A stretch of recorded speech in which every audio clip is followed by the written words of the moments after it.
सबसे पहले यहाँ पे आए हुए सभी दिव्य श्रोताओं का हार्दिक अभिनंदन।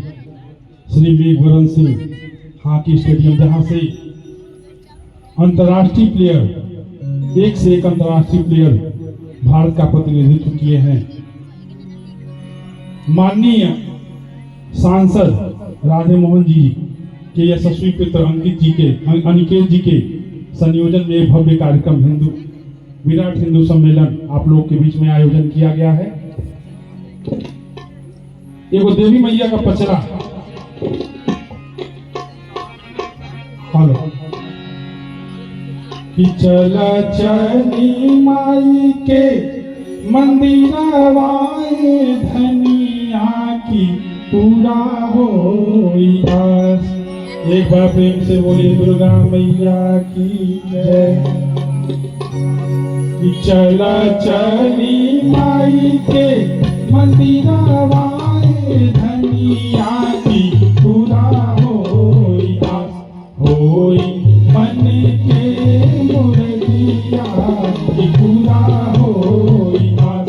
होई मन के मुरलिया की पूरा होई आस।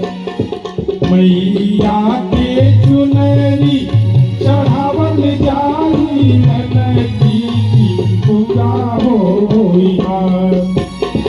मैया के चुनरी चढ़ावल जाई ननकी की पूरा होई आस। होई मन के मुरलिया की पूरा होई आस। होई मन के मुरलिया की पूरा होई आस।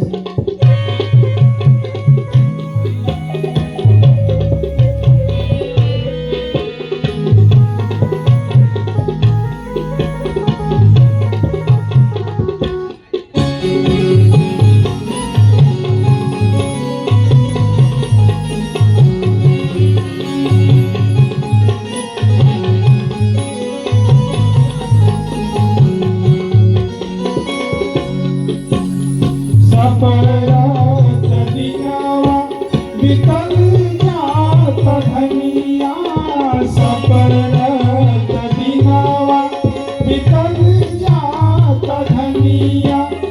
दिने दिन बढ़ल जात बड़ी परसनिया। दिने दिन बढ़ल जात बड़ी परसनिया। सपरात दिनावा बितल जात धनिया। सपरात दिनावा बितल जात धनिया। दिने दिन बढ़ल जात बड़ी परसनिया।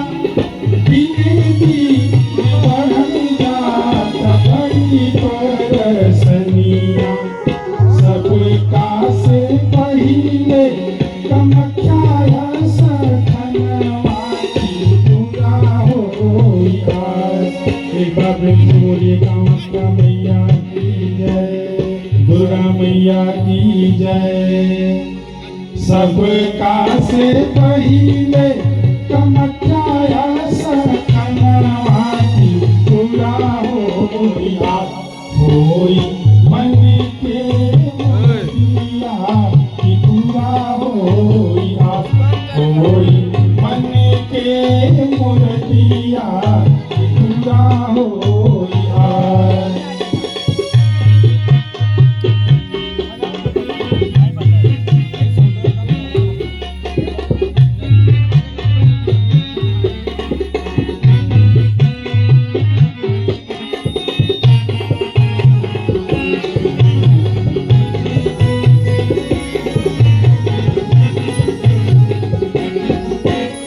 चल चली माई के मंदिरवाए धनिया की पूरा होई आस। चल चली माई के मंदिरवाए धनिया की पूरा होई आस। होई मन के मुरलिया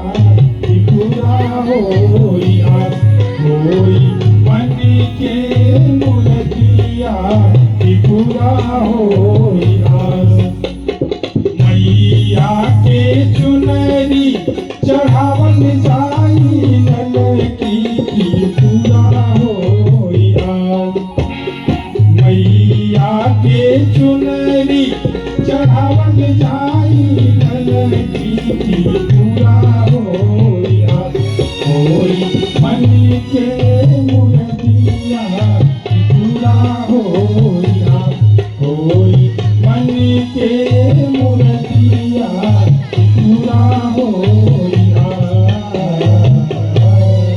एक बार प्रेम से बोलिए दुर्गा मैया की जय।